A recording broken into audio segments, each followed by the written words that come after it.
Le conseil est quand même a 10 ans, mais il a fallu bâtir sa crédibilité et j'y ai vu une occasion en or pour créer un lieu qui apporterait la parole des femmes d'une façon différente. Allô, Marie? Ça va bien? C'est un travail passionnant de travailler au Conseil des Montréalaises parce que, dans le fond, on peut faire des études de notre propre initiative, donc décider d'aller explorer des champs, des analyses qui n'ont pas encore été faites. On essaie de faire des recommandations qui soient les plus concrètes possibles pour avoir un vrai impact au sein de la ville. C'est beau. Merci beaucoup. Comme coordonnatrice du conseil, je peux dire que je suis très fière de ce que nous avons réussi à faire avec finalement une assez petite équipe et de voir que les membres qui sont des bénévoles ont vraiment travaillé de tout leur cœur pour faire en sorte que le Conseil des Montréalaises se démarque et prenne sa place.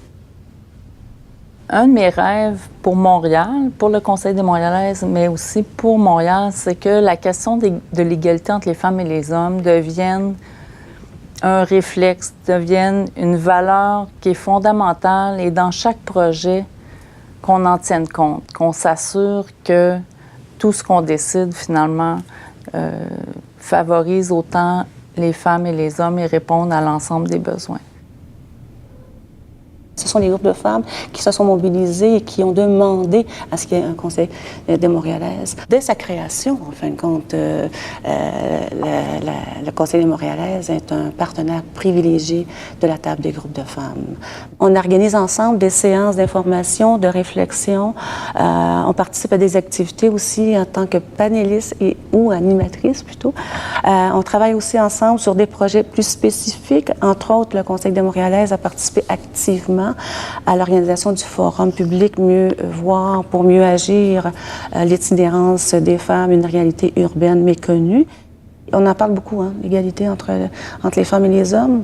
On en parle souvent aussi comme si c'était quelque chose de fait même. Et c'est loin d'être réalisé. Il reste encore beaucoup de choses à faire. Donc, c'est pour ça aussi que c'est comme important de poursuivre et de continuer le travail déjà entrepris par nos mères et nos arrière-grand-mères, en fin de compte. Oui. J'ai autour de moi, puis j'en ai moi-même vécu de la pauvreté.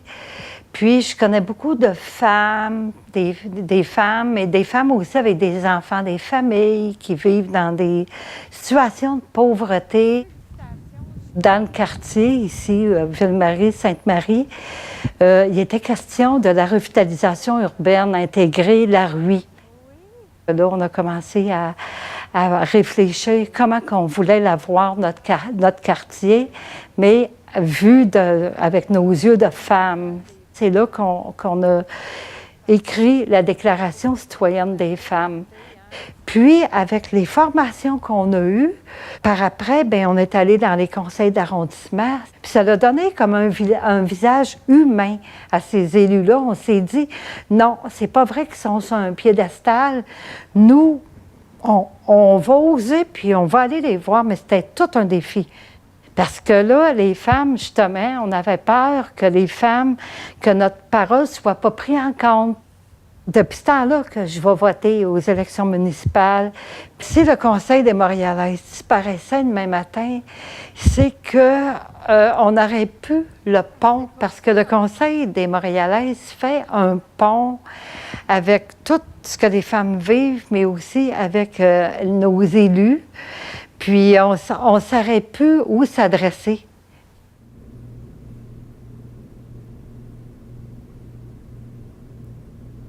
Je me suis jamais réellement vue dans ce rôle de leader ou de présidente, mais en même temps, ça m'inspirait beaucoup parce que c'est un rôle qui me permettrait de colorer le conseil à ma façon, d'amener mes idées et puis surtout de faire des ponts avec une certaine génération de féministes et la mienne.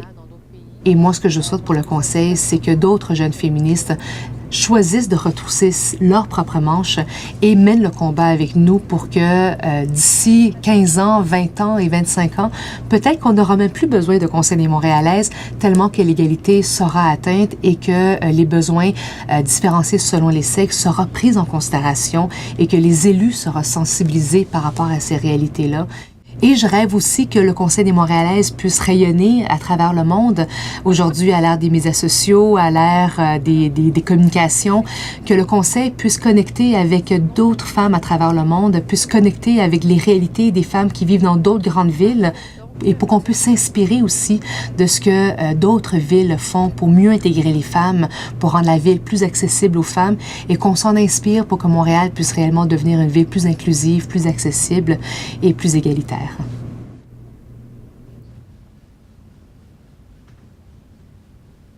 Je pense que le Conseil peut intervenir auprès de la Ville de Montréal pour assurer qu'une approche ADS soit intégrée à la planification du site de l'hippodrome.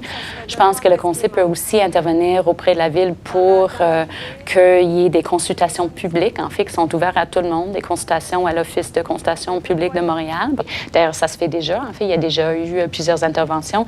C'est très, très apprécié parce que le Conseil pourrait aussi peut-être faire des recherches ou des études pour voir concrètement qu'est-ce qu'on pourrait faire à l'hippodrome, comment on pourrait vraiment élaborer des politiques qui assurent en fait l'égalité homme-femme, que ce soit au niveau du logement, de l'emploi, de l'aménagement.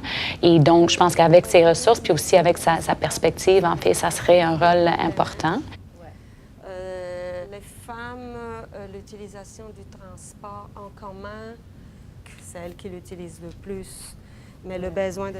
Les femmes de Côte-des-Neiges ont des préoccupations, surtout en lien avec le logement de longue date. C'est certain que le revenu, c'est un élément majeur. C'est un quartier très pauvre et où la pauvreté est particulièrement... plus femmes. C'est les femmes monoparentales qui écopent le plus. On a un pourcentage plus élevé aussi de femmes seules âgées. Et je dirais aussi qu'elles sont indignées parce que la situation actuelle dans Côte-des-Neiges, pour elles, ne correspond pas à celle d'une ville moderne. Mais ne cesse pas de rêver d'un nouveau quartier. Donc, elles rêvent d'un quartier comme l'hippodrome où tous ces éléments-là ne seront pas présents. Et donc, on pourrait avoir des logements accessibles, abordables pour de vrai, avec la lumière, l'espace, les places pour qu'une communauté puisse développer. Elle peut s'y vivre comme résidente, mais pourrait s'impliquer aussi comme citoyenne.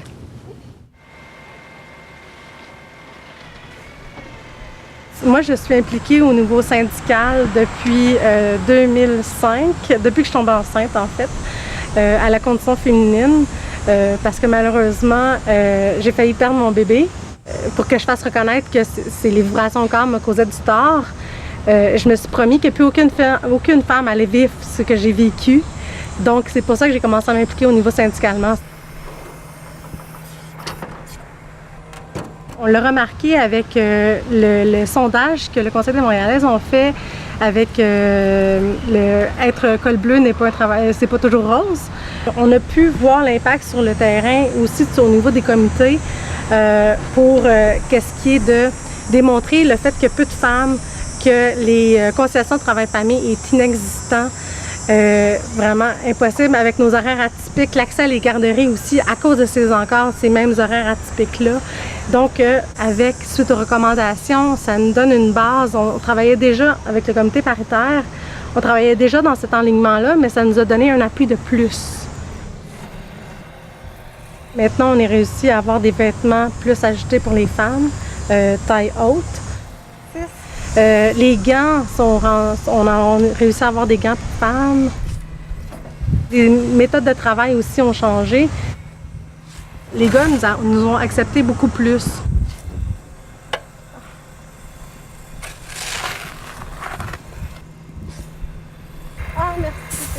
L'impact du Conseil des Montréalaises, c'est que ça nous a apporté une écoute au niveau du Conseil exécutif de la Ville de Montréal. et aussi une ouverture, et surtout en appui avec le sondage qu'ils ont réalisé.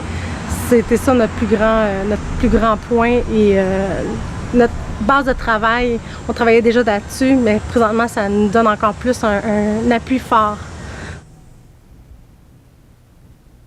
À l'heure où on travaille sur l'avancement en matière d'égalité entre hommes et femmes, on a l'opportunité, avec la collaboration du Conseil des Montréalaises, non seulement de promouvoir la place des femmes au poste cadre, d'accroître le nombre d'élus, femmes également dans les différents comités, au conseil municipal, d'intéresser les femmes à la vie démocratique. Donc, on a un effort de sensibilisation accru à faire à cet égard-là. Cette année marque le 10e anniversaire du Conseil des Montréalaises. Alors, on ne peut que se souhaiter longue vie, tout d'abord, mais on peut également se donner un grand défi pour 2015. L'année qui vient marquera le 75e anniversaire du droit de vote des femmes. Alors, on a l'opportunité, tout ensemble, de se donner comme mission d'avoir un grand projet rassembleur qui va non seulement concrétiser le rêve que nous avons pour toutes les Montréalaises, mais célébrer la vie démocratique. Pour moi, travailler à Montréal, y vivre ou pouvoir siéger dans des lieux décisionnels fait partie d'un accomplissement personnel, d'une réalisation que oui, j'ai une voix et il y a des lieux où on veut l'entendre et ça peut être intéressant d'amener une perspective qui est la mienne à des personnes qui ont un autre regard. Le Conseil des Montréalaises est conscient que les femmes racisées vivent une double discrimination. Et cela a des conséquences sur leur vie, sur leur accès au logement, à des emplois ou à l'avancement, ou encore cela aussi a un impact sur leur présence dans des lieux décisionnels.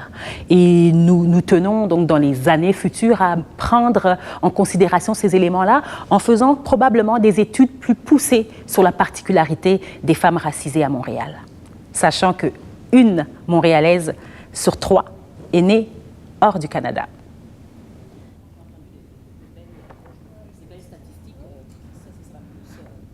Et ce que je souhaite à Montréal, c'est qu'elle devienne la ville où les femmes prennent plaisir à vivre parce que non seulement elle leur permet d'y vivre, d'y travailler, d'y entreprendre et de gouverner, mais d'être elle-même parce qu'elle a été pensée en fonction d'elle aussi.